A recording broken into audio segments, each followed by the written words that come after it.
Rebonsoir, on est toujours avec Alex chez Sony. Alors on a parlé du P, maintenant on va parler un peu du U qui est plutôt en très moyenne gamme, même si ça reste un smartphone. Quelles sont les grosses spécificités de ce Xperia U? Alors le Xperia U, c'est un smartphone compact, 3.5 pouces. Et comme il est compact, il est un petit peu plus fun. Donc il arrive avec plein de couleurs différentes. Il y a un noir et il y a un blanc. Mais dans la boîte, il y a des petits boîtiers plastiques et on peut changer les couleurs. Donc ça s'enlève normalement assez facilement. Voilà, mais là, non, en fait, on en a enlevé un et donc on a plein de couleurs disponibles. Bon, c'est quoi l'idée en fait? Les couleurs s'adaptent à l'écran. Donc, alors à l'écran, pas les notifications. Hein. Il y a les deux en fait. Il y a les écrans et les notifications, donc ça va changer de couleur quand il se passe quelque chose de nouveau. Par exemple en social network, Facebook. Ouais. Et puis aussi, on écoute de la musique. Si la couverture de l'album elle est rouge, on va avoir une couleur un petit peu rouge. Donc on a un bon match entre l'écran et le reste du téléphone. C'est un petit peu magique, pas complètement sérieux, mais un côté fun quoi. Fun et design. On va parler un petit peu de ce qu'il y a dedans. Donc là on est quand même sur un téléphone un petit peu moins spéqué on va dire que sur les deux précédents, le S et le P. Concrètement au niveau de l'écran, donc on a quelle résolution? C'est du VGA, non QVGA tu m'as dit? C'est du VGA. Pardon.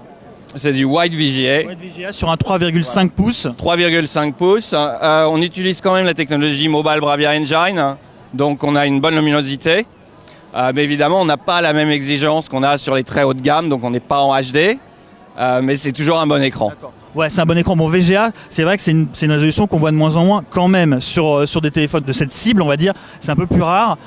Sur la surcouche, puisqu'on retrouve la surcouche Sony, qui est plutôt assez sympa, je trouve. Ouais, c'est toujours un smartphone, donc on est quand même bien spéqué. C'est un processeur de 2 corps. Ouais. 1 GHz. 1 GHz, exactement. On a quand stockage. On a 8 gigs. Ouais, 8 gigs. On a 1 gigabyte de RAM, donc ça tourne bien, quoi. Ça tourne bien. Et puis, évidemment, Wi-Fi, etc. Donc, on peut profiter de toutes les applications des smartphones et puis aussi de l'écosystème de Sony. Derrière, on a quoi comme appareil? Alors là, on a une caméra 5 mégapixels. D'accord. Encore avec le capteur Exmora qui est très très bon. Nous on l'a testé sur Cinet, c'est vraiment, ça fait de très belles photos. Faut reconnaître, bon, vous surfez sur l'image de Sony qui est déjà très bonne en niveau photophone. Là, c'est vrai que sur le Xperia S, en tout cas, parce que moi j'ai pas testé les autres, c'était assez intéressant quand même. Hein. Merci beaucoup. Et puis pour rajouter un petit point à ça, on fait pas que surfer sur l'image.